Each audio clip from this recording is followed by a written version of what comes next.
Then I would like to say good morning and hello and welcome to Niels Jakobsen from Orbital in Denmark, who will make a presentation about controlling, monitoring and supporting small wind. Please, Niels. Thank you. I'll take over the screen here. Yeah, okay, so can everybody hear me?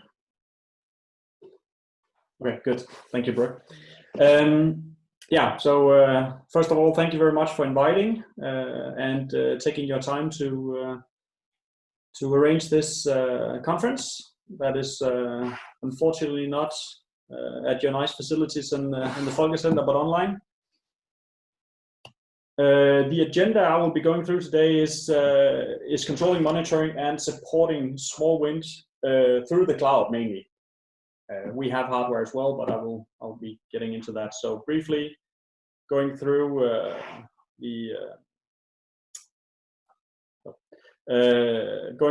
presentation of Orbital and the thoughts behind designing a system that could match small wind in terms of monitoring and supporting and doing the entire scope of services associated with keeping small wind running, and how we target different user levels, I will explain a use case, and if we have time for it, I will go into a live tour. So, brief history of Orbital. We started in 1978, and we've had a long run with the various different wind turbine manufacturers. But what are we getting into now is what happened in 2013, where we got a partner or a good customer that needed a good system for monitoring and servicing and logging data from their turbines around the world. So our in-house functions, we do everything from PCB layout. We do embedded software design. We do standard automation build-ups of standard PLC systems and programming. And then we have our own production, what we can produce in-house.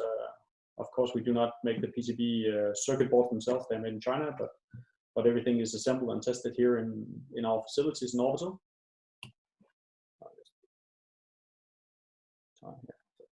And our team, key team here hasn't changed much since my last presentation last year on the Folkecenter, but we have a few new people on board, also for supporting wind and creating online software. So we have a lot of different products for control and power conversion of wind turbines. So we do basically everything from wind sensors to inverters to the online platform that you will see later. So I think you can see it behind me also. This is a typical wind turbine controller for a small or medium-sized machine, and this is serial number 1400.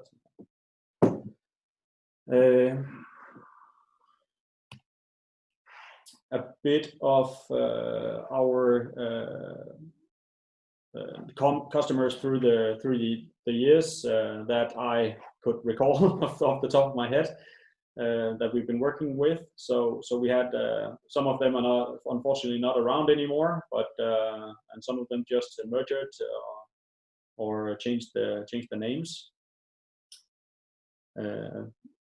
What our main work right now is creating new hardware and control systems and software solutions for smaller wind turbine manufacturers, and then supplying controllers for retrofit machines of a larger size, up to a megawatt wind turbine.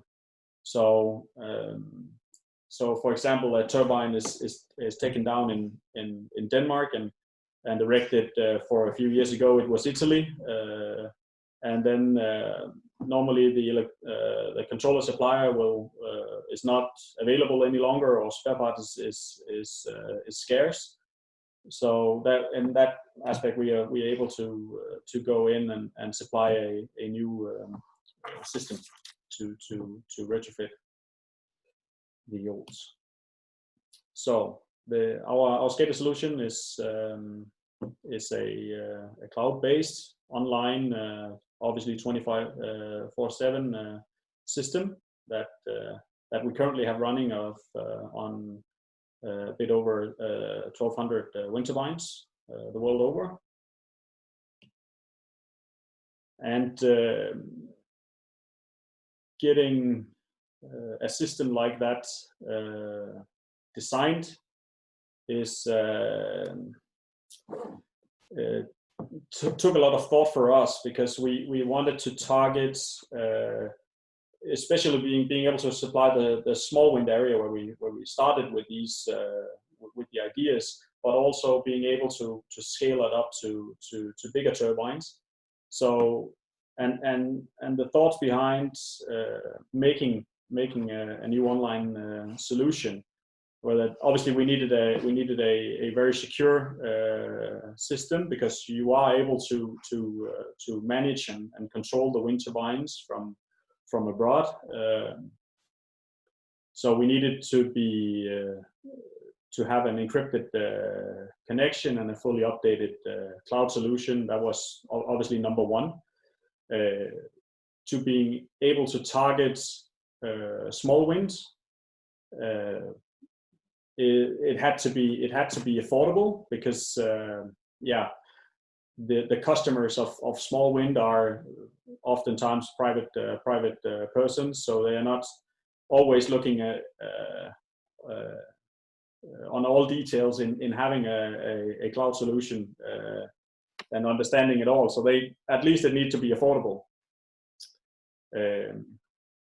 and that means many different things. That means that we can keep it running on our servers. That does not cost a lot, and we can run it of low data consumption, because we are running on a cellular connection for these controllers or these wind turbines.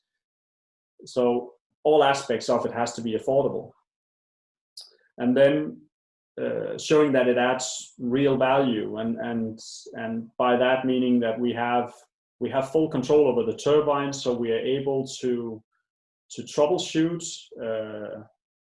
from home, so we can eliminate any downtime. That if you have a failed component, and you need it replaced. But an example could be that we have a wind turbine running on with two generators. We could simply disable the one from home and having the visit delayed, so the service team could be in the area. If it's a wind turbine out of warranty, the customer would be paying for that trip, and if that trip can be split into visiting multiple turbines in the area, there's a saved cost. So adding real value for the end customer and for the service companies. Then we are quite a small company, 17 people. So we need to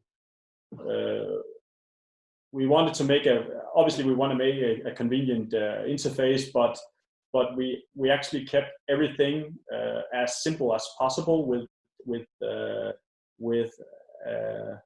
least possible wording. So if you understand what a kilowatt hour is, and if you understand meters per second and the different values there, then you basically could jump right into our SCADA system and understand it for yourself, and we would not be charging for training and having to make extensive courses on using our system, and we would simply not have the capacity to do so. So that is one of the ideas behind creating the interface that we have. This, what you see up here, is our version 2 releasing shortly. And continued, we due to cost, we need to do fast and easy deployment. So we don't need extensive work to installing a new system in a foreign country. We basically send a SIM card along, and they plug it in, and then it runs. And that is also why choosing a cellular connection could or it changed what was one of the main ideas for us, because what would happen if we were using the customer's internet connection is that some of the others listening in could agree that that then you suddenly get a call if they forgot to pay their internet bill, or if they changed a router, or in whatever case, and you start being a IT support company instead of supplying what you're good at. So that is why we added the cellular connection. So we have full management over the how the connection is running and how much data is consumed. But it also means that we need to minimize our data stream to not have a very expensive cellular connection. So the system we built is throttling the internet bandwidth. So the controller itself knows if a customer or service company is logging in to see its data, and then it registers that, and then it speeds up and becomes a live connection. So it's only data consuming at higher rates when a user is online, and then when the user is out, it shuts down, and then it sends data to the database at the speed which is defined. So we need to, as we're coping with, I think we have around 20 to 30 different Winterbein models that our controllers work with. So we needed to define or make a flexible or at least a minimalistic overview of what data comes from a Winterbein. So we could cover all the different models that we are supplying with control systems. So we made a very minimalistic interface, and then we also have the capability, as we do have control of the turbines from it's a two-way connection. We are able to control the Winterbeins from rules on our SCADA system. So we can basically set up if you have it's called shadowing on a neighbor's house. We could basically put in the calendar into the SCADA system and tell it when it should shut down, and then we would simply just have a light sensor sitting on the a lumen sensor sitting on the turbine, so we know if shadowing can happen, then we can shut down within these times. So this makes it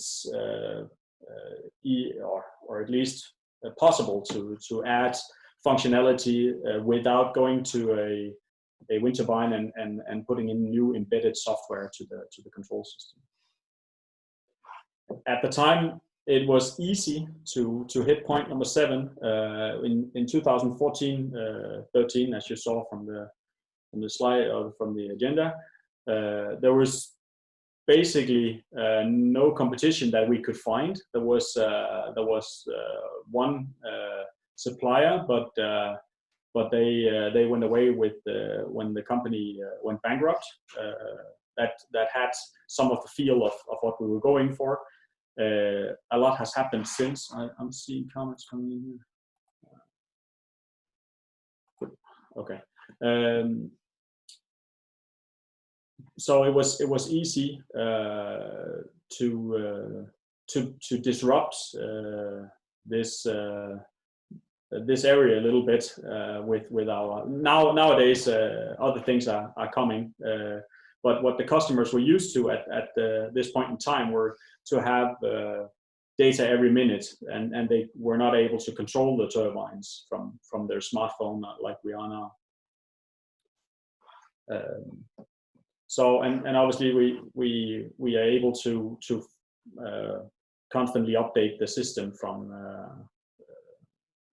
home, where we have our programmers running working on the servers. We have 2 people running working on systems like this full time, and we continue to develop the interface and obviously do security updates, add new features together with our customers.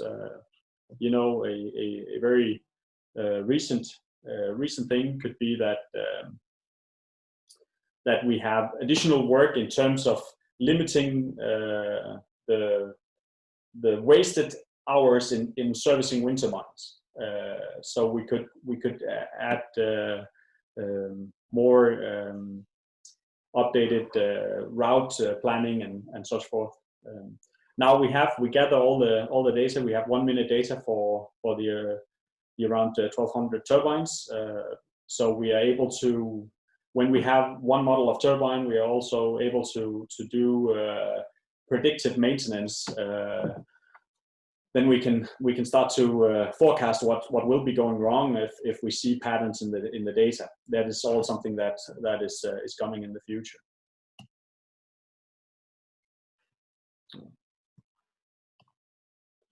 So we have various different needs for the users of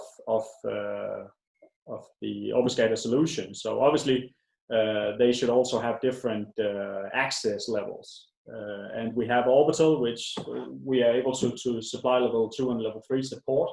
So we need to access all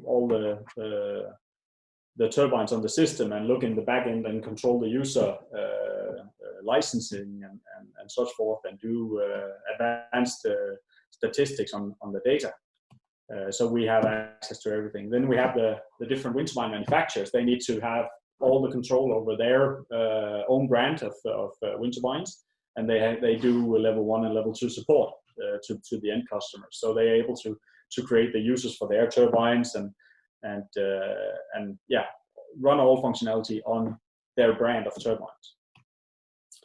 And then we have the service providers that the manufacturers are either working together with, and in some cases they are the same, but in others there's a number of service providers to the same manufacturers. So they would have a group of wind turbines from one or more manufacturers that they would be able to manage and control and support the end customer. And then obviously we have the owners of the wind turbine. In our case, it's normally it's not wind farms. It is owners of 1 or 2 or 3 or 5 turbines. So they would have access to look, depending on warranty situations. They would have access to look on their turbine and investigate or look through the logged data, but they would not necessarily have control over it. Depends on what kind of deal they have with the manufacturer, if the manufacturer is still around. And an example of how the solution that we build up here is benefiting the service team that has to go to the turbine. So basically, route planning. They go into a list of wind turbines, and they can see which turbines needs service. In Denmark, we are running with an annual service of the small wind turbines. So the system is keeping a list of all the different turbines and when they last were serviced. So And then we have the ability to tag a group of turbines if it's in an area that's convenient to service at the same time. For example, on the island of Bornholm in Denmark, it's very convenient that they are grouped in one group, and they get service in the same few days or day if needed. That's obvious, but that could all be other restrictions in areas around Denmark that requires them to have it's being convenient to be there at a certain specific time of year. When you go to the agriculture areas where most of the turbines are put up, the road to the turbine can be troublesome. It can be if it has been raining for a lot, then the trucks cannot go there to perform the service. And that could be in a group for requiring dry weather for a period. So an example for planning. And then they have then they prepare themselves for going to service a group of wind turbines. So they would go through what have happened, what kind of recordings have been done for the past year since we were there last time. Is there any specific things we need to bring, tooling or spare parts, so they can pack the car correctly? For example, if you go to a turbine without a connection, then the customers you would rely on the customer's description of the error, and that is very dependent on the depth of the knowledge of that said customer. So this gives them an obvious advantage of being fully prepared before driving to the end customer to perform a service. Then once there, they would be performing the service through a list of checkboxes on an iPad or whatever tablet device. So they would basically get instructions and fill out the service form, and once completed, it is then sent out to the customer. What we are adding in the near future is the interface with the service company's ERP system. So they are keeping track of what consumables they are using, oil or grease or whatever, and they can send proper invoice. Then they are on to the next service, and step 4, they would basically, that would be the time in between. So if a customer would call in with some concern, it would be recorded. So they again have it back in step 2 next year, if not before, depending on the urgency. So this was not thought in the early stages of the system. We were thinking that we basically just needed a interface, but this is as the time has passed and it develops, this has become a need, and we are suddenly able to cut away a lot of wasted hours in driving and work. So if there's time, I would go into a demonstration, or how is the time now? Well, we are a bit ahead, but Niels, if you can take a very short step into your machine room, we would. I have a short video of it, but I think it's much more fun to dive in the live session here. Probably so, if we can take it in the afternoon, because well anyhow we have to lower the break time, so okay. Nobody is against it. Then if it's a very short one, then please. Okay. I'll just give a short view of what you see in here. Now we have 982 controllers on this or turbines on this server, and then I have a few other servers up here. But if we take one of the ones that are producing a little bit, this is the Nordics 29 N29 located in Northern Ireland. Have been producing this amount of kilowatt hours today during the month, the past year, and in total. We get a few statistics up here. We get a brief, as I said, a minimalistic overview of what's happening on the machine at the moment. So it could be basically running the same graph on a hydro system instead. We do different things within renewable energy, so that's why we kind of wanted a minimalistic feel. Obviously, live graph data. If we are troubleshooting, it could be convenient to look at the logged live data that disappears in the second I log out. I would have full control of the machine, simple functions here. I would have a weather forecast for the coming 3 days, today and 2 days ahead. Grid surveillance, what's happening right now, 3 voltages, 3 currents, power factor, and so forth. RPMs, temperatures, individual inputs and outputs, vibration if we're using our electronic sensor. I'm here on the cam here. We have an electronic vibration sensor, so that will be visible. Then obviously everything is getting logged. We store minute by minute data at least a year, most times more, but we reserve the right to delete if we surpass a data volume that we cannot manage. Now, at the moment, we have 300 gigabytes of data stored. So the turbine is located here, and currently it should be around 6 meters per second. This is a common wind service from windy.com, and it's oftentimes pretty accurate.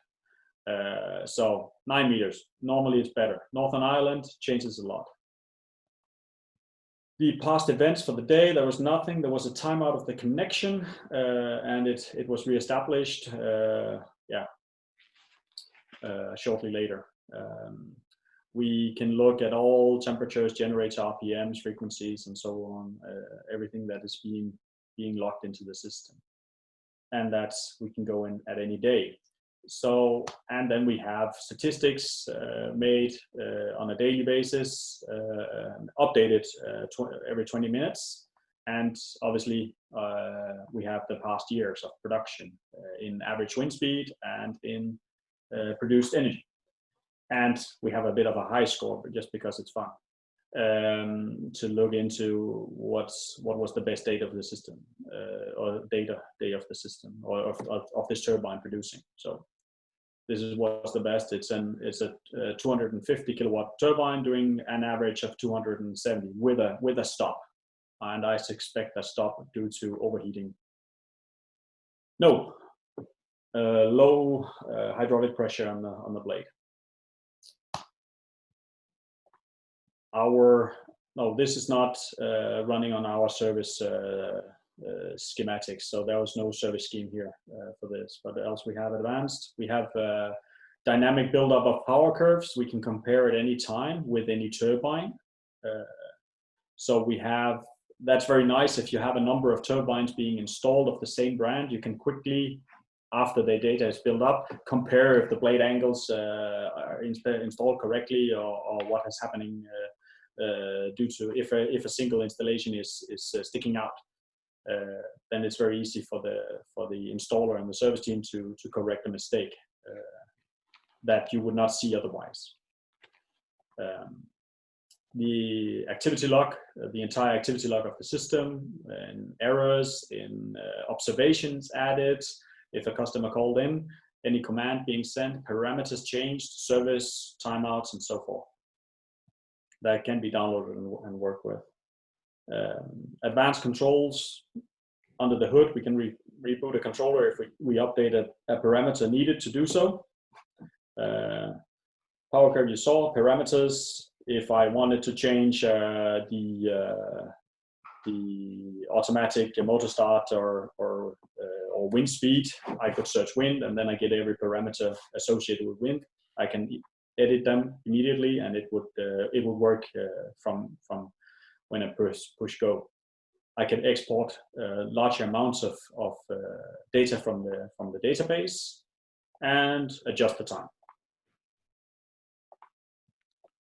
So this is a single view of a turbine. Then we have our dashboard. That was the initial design, where we get 9 turbines in Denmark right now. That think that's most of them. In Niels, it's okay. The remaining is quite low wind. Also, we have obviously our map view. You saw it in the presentation. We have on this server. Let me just remove these two. So, and you can see, you can kind of get a feel for the density we have of installations in Denmark. If it's not scrolling all the way into the west. Yeah. So, and here we could live go in and have a look. We saw that Niels was doing a bit of power. If I can find it here, then there it is. So that's kind of our dynamic interface. Again, this system has made a base for us in terms of deploying such solutions. This is a completely similar software version, but only running for Japan. So here we will only be beginning the Japanese market and a test turbine in Denmark. And we do other solutions. So this is how to say, a energy saving system for a pig farm that we also installing a similar system in, and the new version 2 coming. I think that was a brief look on our SCADA solution, and we have a lot of experiences done over the past that changed our ways of making this or adjusting this system that I could go into, but I would love some questions if there is any. Well, thank you very much, Niels. It was good to come into the machine room of so to say, brave new world in controlling, monitoring, and supporting. And it's good to see what an example of a supplier is doing as well. We are quite behind the schedule, and I hope that we can wait with questions. Otherwise, it should be very short because I think we should. Normally, we had scheduled a half an hour break, but I think we'll just take a 10 minutes break if there's a single question now, and then for 10 past 11 we'll do. There is Min Tao, a very short question, please. Okay, thank you so much. So I was only wondering how what's the solution if the area, if the household is very less wind in some day, you have a solution in battery or some storage? If there's less consumption and a surplus of, are you thinking about if you have you need the power from a battery instead of wind? Then we are working on storage solutions together with customers. Yes. How long you can provide in battery? I mean, 1 day, 2 days, or 3 days? That's completely up to what kind of needs the customer has. We are not building our own battery, but we are integrating with batteries. So, from my opinion, all installations and needs are very different. It's impossible to make a standard solutions for anyone. We've been looking into the Faroe Islands, one of Fugloy, for example, a system that would match exactly their needs with a payback of less than 10 years, but that would be completely different at a single customer's location, because we would need to know what is their peak power and what is their average consumption, and for how long can they be without power, if at all. So it's you're very welcome to send me an email about this. I will gladly go into further detail about it. Yes, I really interested in to know more, because thank you so much, because now thank you very much, both of you, and in respect to the other speakers, we'll make a short break now and be back 10 past 11. Have a good break. Thank you.